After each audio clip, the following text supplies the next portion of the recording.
अब हम देखेंगे हॉर्मुज स्ट्रेट की लोकेशन वर्ल्ड मैप में। ये वर्ल्ड मैप है आपके सामने। ये जो संक्रा मार्ग आपको दिखाई दे रहा है मैप में, ये है Hormuz strait, Hormuz जलडमरू Madhya.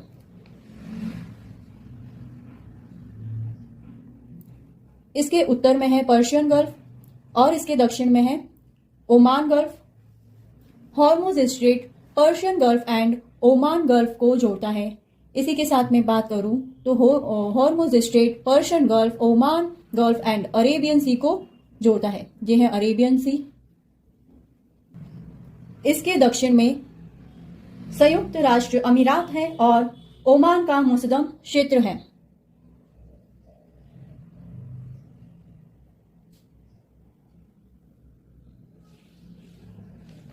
Hormuz is की ऑफ पर्शियन गल्फ।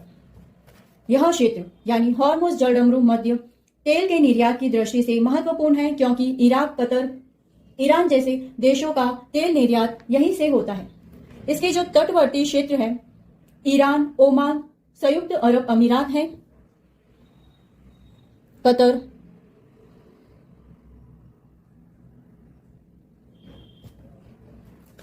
बात करें यदि इसकी चौड़ाई की, इसकी जो चौड़ाई है मात्र 33 से 39 किलोमीटर के लगभग, यानी 21 मील इसकी चौड़ाई है। हॉर्मुज स्ट्रेट फारस की खाड़ी के देशों से तेल निर्यात और एलएनजी के वैश्विक आवाजाही के लिए एक महत्वपूर्ण गलियारे के रूप में कार्य करता है। लगभग 20% तेल का व्यापार इसी मार्ग से होता है, यानी जो विश्व में संपूर्ण तेल का व्यापार होता है उसका क्रूड ऑयल का जो 20% है वो इसी स्ट्रेट के थ्रू होता है। यानी संपूर्ण विश्व के 20% क्रूड ऑयल का ट्रेड हॉर्मुज स्ट्रेट के थ्रू होता है। 80% से अधिक तेल एशियाई बाजारों में जाता है। यहां से जो भी क्रूड ऑयल का निर्यात होता है वो 80% से ज्यादा एशियाई बाजारों में जाता है, जिसमें भारत, चीन, जापान, दक्षिणी कोरिया आदि शामिल है।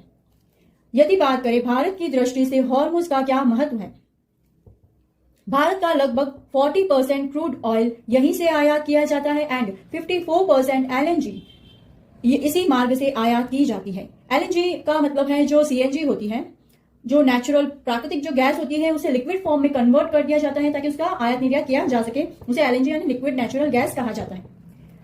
अब मैं आपको बता दूं कि 2024 में लगभग 20 मिलियन बैरल ऑयल इसी रूट से होके गुजरा था। ये एक डेटा है। मार्च 2026 में इस हॉर्मुज स्ट्रेट को ईरान के द्वारा पूर्णतः प्रतिबंधित कर दिया गया है और इसके प्रतिबंध लगा देने से अमेरिका